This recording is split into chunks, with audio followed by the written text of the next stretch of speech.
Yes, it may seem a bit bold. Welcome home, Cojourners. I'm glad you're here for another episode. I'm Dr. Thema Bryant, here to facilitate your journey back home to yourself. I am so excited for you to be with me for this episode, and I will start, as I often do, with a poem. This poem is by Lucille Clifton, and it's entitled Lazarus. First Day. I rose from stiffening into a pen of light, and a voice calling, Lazarus, this way. And I floated, or rather swam, in a river of sound, toward what seemed to be forever. I was almost there when I heard behind me, Lazarus, come forth. And I found myself twisting in the light, for this is the miracle. Mary, Martha, at my head and at my feet, singing my name, was the same voice. Yes. Oh my goodness. I love the work of Lucille Clifton, and I believe we can all imagine times in our lives when we were going in one direction, perhaps toward our own destruction, and something within us or someone around us reminded us of our name, of our purpose, of our possibility, reminded us that we had the power, the capacity, the calling to come forth. And so I hope on today that you will journey with me with the topic, how to persist. Perseverance, how to persist. And so the very word persistence and the word perseverance speak to the reality of obstacles. It means to go forward despite discouragement, despite setbacks, despite challenges. And I just believe if you are listening on today, that you can relate to the need to be able to push past the difficulty, to push past the challenges, to persist. That anything in life you would like to achieve, whether around your wellness, your vocation, your calling, your gifts, your relationships, they will not be accomplished without struggle, without challenge, without the realities of time. That the moment you think it is not often the moment it manifests. And so to get from dreaming and envisioning to actually realizing and manifesting the fullness of your purpose will require your capacity to persist, your ability to persevere and to keep going. And I am hopeful on today that you will keep going. So how do we persevere? How do we persist? The first thing is to remember your why, which really is about your goals. The only reason I would keep going is because I have in my mind the somewhere of my going. I have in my mind a purpose, a plan, an intention that is for me worth it. What in your life is worth persisting? What is it that you are trying to be and or trying to do? What would you like to see realized? And when you recognize the importance, the significance of your goals, it will mobilize you and inspire you to not give up. So what is your why? What are your goals and dreams and visions? In order to persist, I have to also develop my patience, that even though it did not materialize overnight, I will keep going. And it is very easy to have a wish. Oh, it would be great if this thing happened. But when it requires time and effort and energy, when it requires pushing through internal, psychological, and external social, political, economic barriers, when it requires even pushing through spiritual barriers, then I will have to be patient that what I am hoping for and dreaming of may not take weeks or months. For many of us, I believe we can relate to the dreams that have taken years, the possibility and the plans that have taken years. Perhaps even it was a childhood dream that you have held on to, or an idea that came to you in your early 20s, and you are yet holding on and yet working for it to happen. So things do not have to be instant for them to be worth it. In fact, most of the things that are really significant are not instant. And so we develop our patience and develop our ability to see the steps and the progress along the way. When I only look at the finish line, then everything else will look like failure.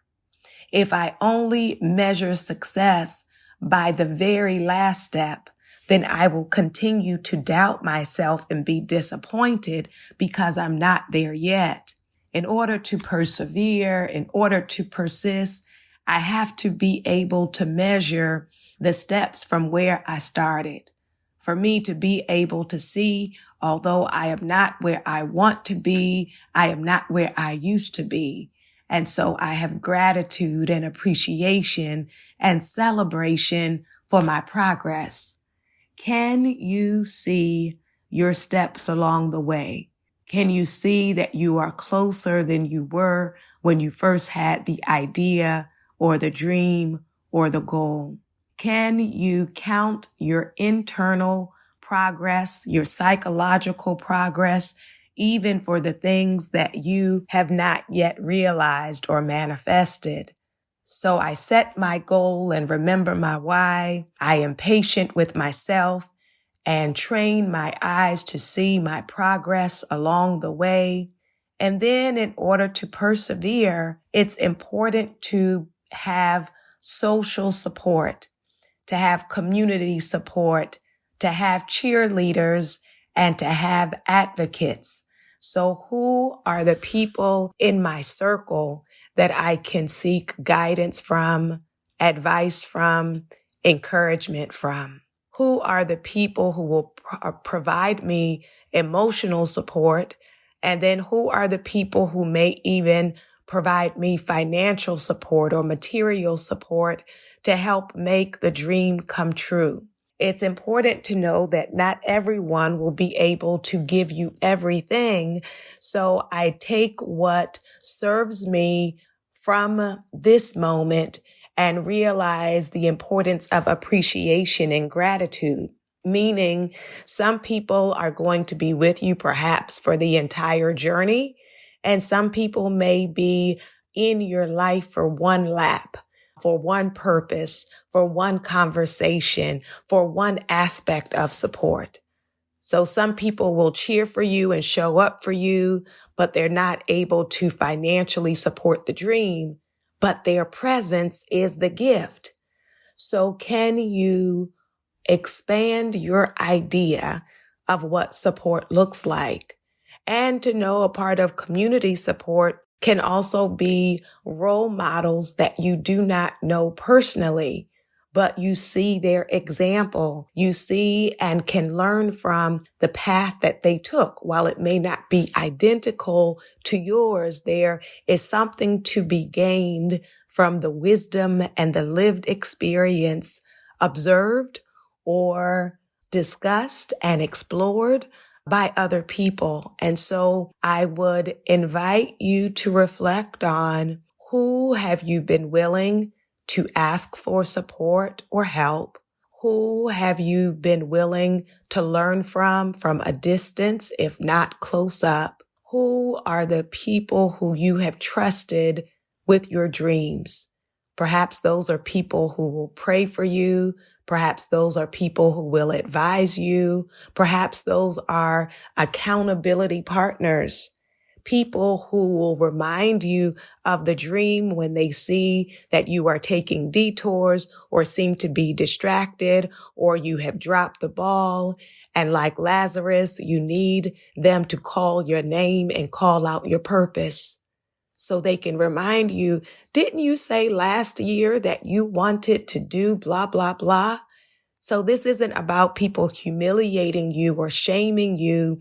It is about accountability and encouragement to help keep the dream alive, to help keep your vision in focus. And so we will not just drop this ball and pick up another, but instead, let's have conversation about what about the dream made it difficult. And if there are any ways together we can brainstorm so that you can actually move closer to manifestation. In order to obtain support, I have to be teachable. I have to acknowledge I don't know everything. I have to acknowledge I have something to learn. I have to acknowledge that other people know some things and perhaps see some things around me or in me that could help me on my journey. So I hope that you will be teachable. I hope that you will be open. I hope that you will be willing to learn from others so that we can get closer to realizing the promise and the purpose. In addition to learning from other people's lives, another part of persistence and perseverance is learning from the obstacles, learning from the barriers, learning even from my failures and disappointments. So perhaps I tried it one way and it didn't work out. And so instead of me thinking that the whole thing is a catastrophe, let me sit still, let me reflect, let me perhaps journal and think about what exactly in the plan went wrong and what are the adjustments or the modifications that I could make when I do it again, because I'm going to do it again. I'm going to try again. Perhaps in a different way, perhaps with different people, perhaps in a different location, perhaps with a different timeline, perhaps with a different posture. Because sometimes the thing that needs to shift is not outside of me. Sometimes I have to shift my attitude and my assumptions and my confidence. And so let us learn from the times the door didn't open. When I stood there knocking, or I put in the application, or I put in the request, and that wasn't it. So I want to think, is this not the path for me? Or did I approach the path too soon and I was not prepared?